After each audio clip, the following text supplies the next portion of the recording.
عورتوں میں جو گانٹ ہوتی ہے اور اسی طرح ٹیومر ہوتا ہے، سسٹ ہوتی ہے، یہ الگ الگ طرح کی ہوتی ہے. ہوتے تو مردوں کو بھی ہے، عورتوں کو بھی ہوتی ہے، لیکن عورتوں کو زیادہ ہوتی ہے. عورتوں میں جو گانٹ اور رسولی اور ٹیومر ہوتا ہے اس میں سے کچھ تو خطرناک ہوتا ہے اور کچھ خطرناک نہیں ہوتا.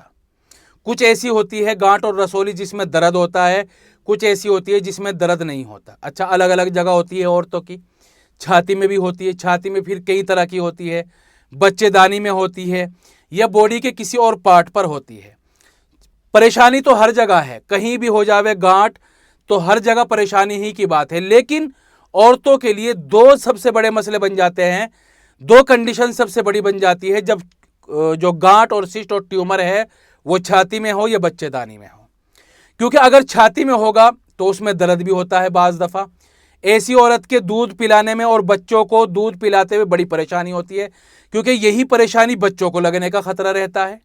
اس کے اندر انفیکشن جائے گا اور درد وغیرہ دوسری چیزیں تو الگ بات ہو گئی. اور بچے دانی میں اگر گانٹ ہو جاوے تو پھر بچہ ہونے میں دقت ہوتی ہے، پیریڈز کم زیادہ ہوتے ہیں، درد ہوتا ہے. جب مہینہ ہوتا ہے تو اس میں بھی درد ہوتا ہے اور بھی پریشانی. ہر عورت خود سمجھ سکتی ہے، یہ تو میں نے موٹی موٹی باتیں بتلا دی ہے. لیکن ایک بات ضرور ہے کہ عورتوں کے لیے بڑا تکلیف کا مسئلہ ہے.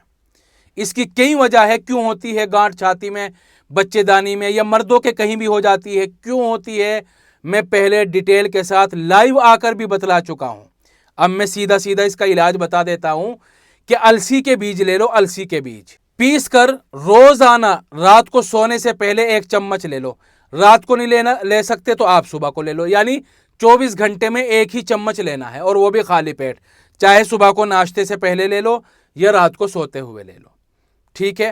اور ایسی عورت، ایسی لیڈیز یہ السی کے بیج کا تو استعمال کرے، ساتھ ساتھ ہلدی کا بھی استعمال کرے. ہلدی چائے میں ڈال کر 1 چٹکی یا 2 چٹکی، یا دودھ میں ڈال کر یا پانی میں ڈال کر، کسی بھی طریقے سے استعمال کرے.